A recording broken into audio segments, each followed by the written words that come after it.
Naisip niyo na ba talaga, mga mahal kong kaibigan, kung ano ang pinakamasakit na katotohanan ng pagtanda, lalo na kapag umabot na tayo sa edad 80, pataas madalas? Ang nakikita lang natin ay ang mga litrato ng mga masayahing lolo at lola na tila ba puno pa rin ng sigla at walang iniindang sakit. Nakikita natin ang mga lola na nagluluto pa rin o ang mga lolo na naghahalaman sa bakuran. Ang mga larawang iyan ay maganda at totoo naman na marami pa rin kagalakan sa edad na iyan. Pero mayroong bahagi ng realidad na bihirang pag-usapan, parang isang lihim na hinaharap ng marami sa atin ng mag-isa. Ang masakit na realidad ay hindi lahat ng araw ay puno ng sayawan at tawanan. May mga araw na ang pagbangon sa umaga ay isa ng hamon, na ang bawat galaw ay may kaakibat na kirot, at ang mundo sa paligid ay tila nagbabago ng napakabilis na hirap ng sabayan. Ito ang mga sandali ng pagharap sa mga pagbabagong hindi natin inaasahan, sa mga pakiramdam na hindi natin lubos na naiintindihan hanggang sa maranasan natin. Sa video na ito, tatalakayin natin ang 7 katotohanan tungkol sa pagtanda paglampas ng edad 80 na madalas ay hindi nasasabi ng harapan. Hindi ito para takutin tayo, kundi para bigyan tayo ng pag-unawa at lakas upang harapin ang mga ito ng may pag-asa at kapayapaan. Mahalaga na malaman natin ang mga ito hindi lamang para sa ating sarili, kundi para na rin sa ating mga pamilya, upang sila'y magkaroon din ng kaalaman at unawa. Manatili kayo hanggang sa huli dahil may isang bagay akong ibabahagi na tiyak na magugulat sa inyo at magbibigay ng bagong pananaw sa paglalakbay na ito. Simulan natin ang paglalakbay na ito sa unang katotohanan na marahil ang pinakahalata ngunit pinakamahirap tanggapin, ang malalim at malawakang pagbabago ng ating katawan at kalusugan. Hindi lang ito ang simpleng pagkirot ng tuhod o pananakit ng likod na nararamdaman natin sa edad 60. Sa paglampas ng 80, ang ating katawan ay tila may sariling isip at ang pagbagal ng lahat ng proseso ay nagiging mas kapansin-pansin. Ang dating mabilis na paggaling sa simpleng sipon ay nagiging mahabang proseso. Ang simpleng pagtaas-baba ng hagdanan ay nagiging malaking hamon na dati hindi mo pinapansin. Ang enerhiya na dati mong ginagamit para sa buong araw ng paggawa ng gawaing bahay, ngayon ay sapat na lang para sa ilang oras. Ang pagbabagong ito ay hindi lamang sa panlabas na anyo. Nariyan ang paghina ng paningin at pandinig na nakakaapekto sa paraan natin ng pakikipag-ugnayan sa mundo. Ang mga simpleng bagay tulad ng panonood ng telebisyon o pakikipag-usap sa apo ay nangangailangan na ng mas malaking pagsisikap. Ang mga panloob na sistema ng ating katawan tulad ng panunaw ay nagiging mas sensitibo. Ang mga pagkaing dati mong kinakain ng walang problema ay maaaring magdulot na ngayon ng discomfort. Ito ay hindi lamang tungkol sa sakit, kundi tungkol sa isang bagong paraan ng pamumuhay kung saan ang bawat galaw at desisyon ay kailangang isaalang-alang ang limitasyon ng ating katawan. Ang totoo, ang pagbabagong ito ay isang anyo ng pagtanggap. Kailangan nating tanggapin na ang katawan na minsan nating kinaya ang lahat ng hamon ay nangangailangan na ng higit na pag-aalaga at unawa. Hindi ito pagkabigo, kundi isang bagong kabanata ng pag-iral.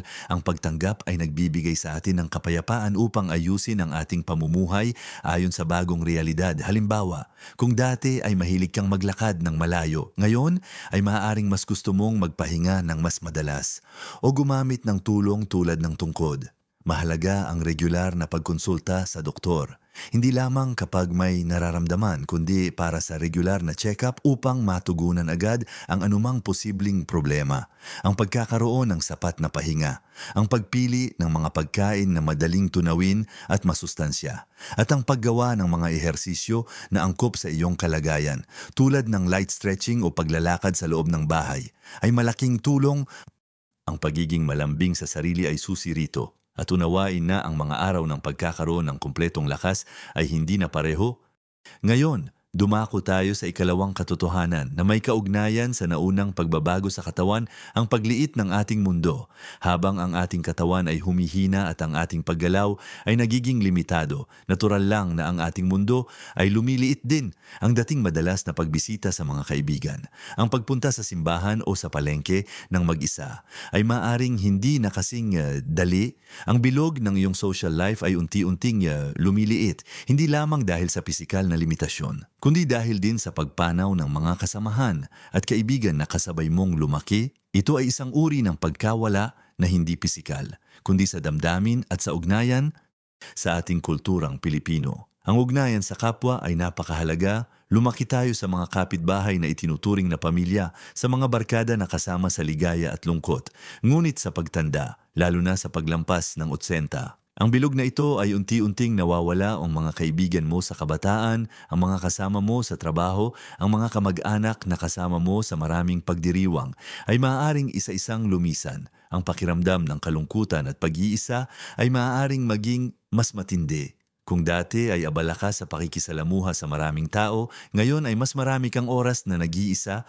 Paano natin haharapin ito? Ang paghahanap ng bagong paraan ng pakikipag-ugnayan ay mahalaga.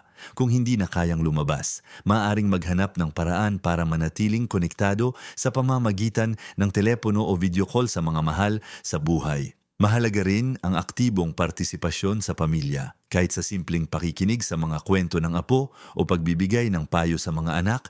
Ang pagkakaroon ng mga libangan sa loob ng bahay tulad ng pagbabasa, panunood ng mga palabas na kinagigiliwan, paggawa ng mga simpleng handicraft o pakikinig sa musika ay maaaring makatulong na punan ng oras at labanan ang kalungkutan. Mayroon ding mga online community o grupo para sa mga nakatatanda na maaaring salihan kung may access sa internet at may mga katulong mag-setup. Ang mahalaga ay hindi natin hayaang kainin tayo ng pag-iisa. Ang paghahanap ng mga bagong koneksyon o ang pagpapalalim ng koneksyon sa mga natitirang mahal sa buhay ay susi upang mapanatili ang isang buong puso at isip. Tandaan, ang kalidad ng ugnayan ay mas mahalaga kaysa sa dami. Ngayon na napag-usapan natin ang pagbabago ng ating katawan at ang pagliit ng ating mundo, lumipat tayo sa pangatlong katotohanan, ang pagtanggap sa pagiging naiiba ng iba't ibang henerasyon. Sa edad 80, nakita na natin ang pagbabago ng mundo ng ilang beses mula sa mga lumang tradisyon hanggang sa modernong teknolohiya. Ang bilis ng pagbabago ay nakakagulat. Ang mga bagay na normal sa ating kabataan ay maaaring hindi na naiintindihan ng mga apo natin ngayon. Ang mga teknolohiya tulad ng smartphones, social media at internet ay hindi pa bahagi ng ating mundo noon. Ito ang nagiging sanhi ng kung minsan ay pagkalito o pakiramdam na naiwan na ng panahon. Ang hamon dito ay hindi lamang sa pag-unawa sa teknolohiya, kundi pati na rin sa pag-unawa sa mga pananaw at pagpapahalaga ng mga nakababatang henerasyon. Ang mga anak at apo natin ay lumaki sa ibang panahon.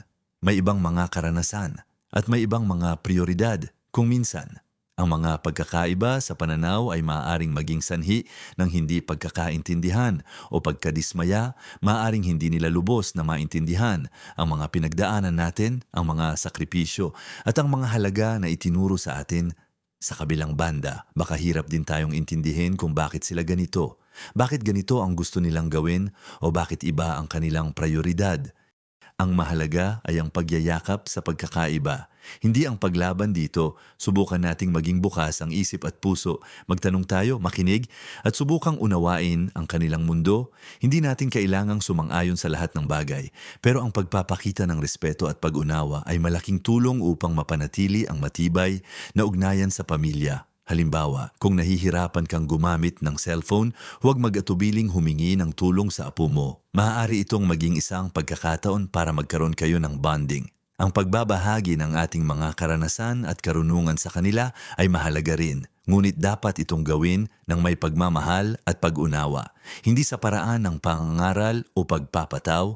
Ang pagiging cool lolo-lola ay hindi nangangahulugang kailangan mong maintindihan ang lahat ng memes, kundi ang pagiging bukas sa pag-aaral mula sa kanila at pagpapahalaga sa kanilang mga pananaw. Ang pagiging bukas sa komunikasyon ay magpapalalim sa ugnayan ng bawat henerasyon.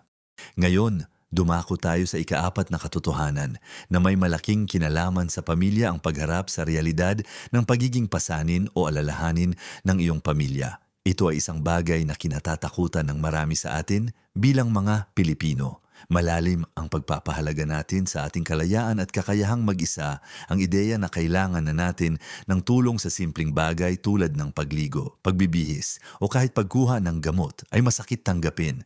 Ang pag-asa sa mga anak o apo para sa mga pang-araw-araw na pangangailangan ay maaaring magdulot ng pakiramdam ng kahihiyan o pagiging pabigat. Ngunit ito ay isang natural na bahagi ng pagtanda, lalo na kapag ang ating katawan ay hindi na kasing lakas tulad ng dati. Maaaring kailangan mo na ng tulong sa paglilinis ng bahay, sa pamimili ng pagkain, o sa pagbiyahe sa doktor. Ang mga anak na dati ay inaalagaan mo, ngayon ay sila na ang nag-aalaga sa iyo. Ang pagbabago sa papel na ito ay maaaring maging mahirap para sa lahat ng partido. Ang mga anak ay mayroon ding sariling pamilya at responsibilidad, at ang pagdaragdag ng pag-aalaga sa magulang ay maaaring maging malaking hamon sa kanilang oras at pinansyal. Ang susi dito ay ang bukas na komunikasyon at ang pagtanggap. Mahalagang pag-usapan ng maaga ang mga posibilidad na ito sa pamilya. Hindi ito tungkol sa pagpaplano ng pagkamatay, kundi pagpaplano ng pamumuhay ng may dignidad sa kabila ng anumang pisikal na limitasyon. Maaaring magplano para sa mga pangangailangan sa pag-aalaga kung saan mananatili, at kung paano hahatiin ang mga responsibilidad. Ang pagiging handa sa mga sitwasyong ito ay makakatulong na mabawasan ang bigat sa lahat. At sa ating panig, ang pagtanggap sa tulong ng may pasasalamat at pagpapahalaga ay mahalaga. Ipaalam sa kanila na naa-appreciate mo ang bawat sakripisyo nila. Ang pagpapakita ng pagmamahal at pag-unawa sa kanilang sariling sitwasyon ay makakatulong din na palakasin ang ugnayan. Hindi ka pabigat, bahagi ka ng pamilya, at ang pagmamahal ng pamilya ay sumasakop sa lahat ng yugto ng buhay. At sa wakas, para sa bahaging ito, ang ikalimang katotohanan ay ang pagharap sa mga sunod-sunod na pagkawala sa edad 80. Halos lahat ng tao sa iyong henerasyon ay lumisan na. Maaring nawala na ang iyong asawa, ang iyong mga kapatid, ang iyong mga matatalik na kaibigan. Ang mga tawag sa telepono na dati ay puno ng buhay ay unti-unting nababawasan. Ang mga taong kasama mong nagbahagi ng napakaraming alaala ay wala na sa mundong ito. Ito ay isang anyo ng matinding kalungkutan na nagpapatong-patong. Ang bawat pagkawala ay nag-iiwan ng bakas. At sa paglipas ng panahon, ang bilang ng mga nawawala ay lumalaki. Ang damdamin ng pagiging huling natitira o ng pagkawala ng mga taong lubos na nakakakilala sa iyo ay maaaring maging napakabigat. Ang proseso ng pagluluksa ay nagiging isang halos tuloy-tuloy na bahagi ng buhay. Hindi na ito isang beses na pangyayari, kundi isang serye ng mga paalam. Ito ay hindi lamang tungkol sa pagkamatay, kundi tungkol din sa pagkawala ng iyong dating sarili, ang pagkawala ng dating pamumuhay, at ang pagkawala ng mga pangarap na minsan ay hawak mo. Mahalaga na pahintulutan ang iyong sarili na maramdaman ang kalungkutan. Walang maling paraan para magdalamhati. Mahalaga rin ang paghahanap ng mga paraan upang alalahanin ang mga nawala. Ito ay maaaring sa pamamagitan ng pagtingin sa mga lumang larawan, pagbabahagi ng mga kwento sa mga apo, o pagpapatuloy ng mga tradisyon na mahalaga sa kanila. Ang paghahanap ng suporta sa pamilya o sa komunidad ng simbahan ay mahalaga rin.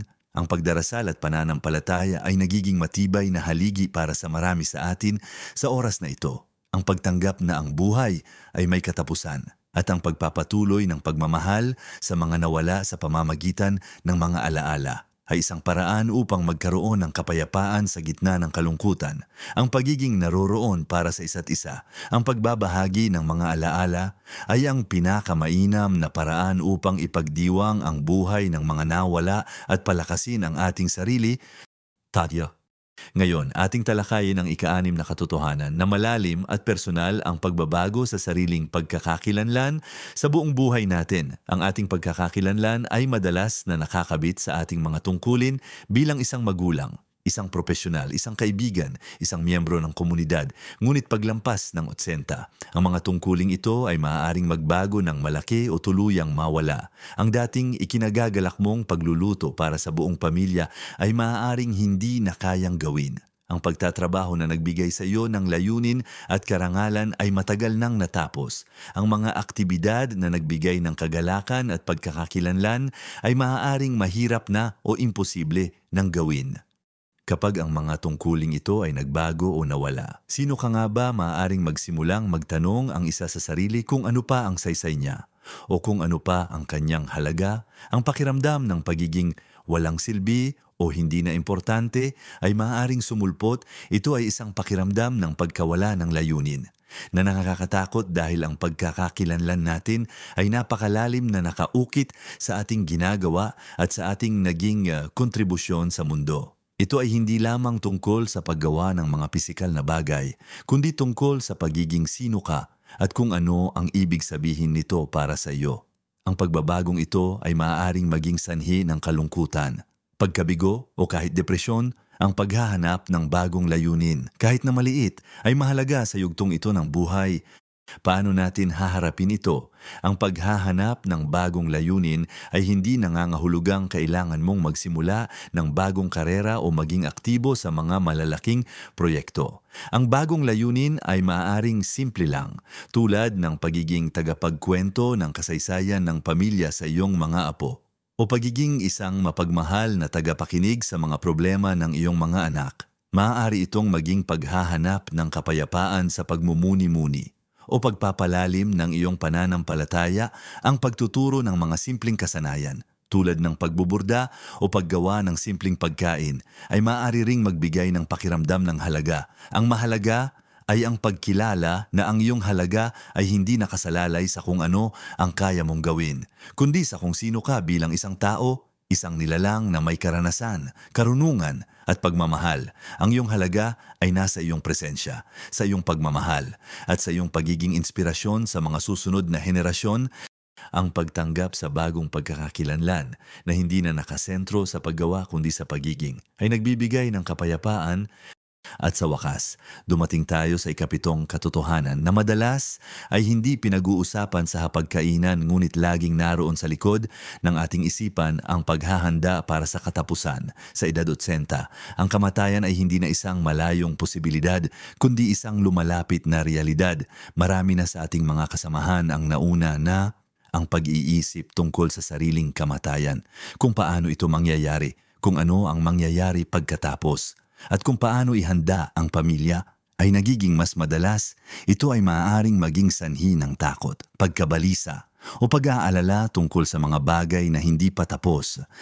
Ang pagharap sa katotohanan ito ay hindi tungkol sa pagiging pesimistiko, kundi tungkol sa pagiging praktikal at dito sa maraming kaso, espiritual sa ating kulturang Pilipino. Ang pananampalataya ay madalas na nagbibigay sa atin ng lakas at pag-asa sa oras na ito. Ang paghahanap ng kapayapaan sa iyong pananampalataya, sa iyong mga relasyon, at sa iyong mga alaala ay mahalaga.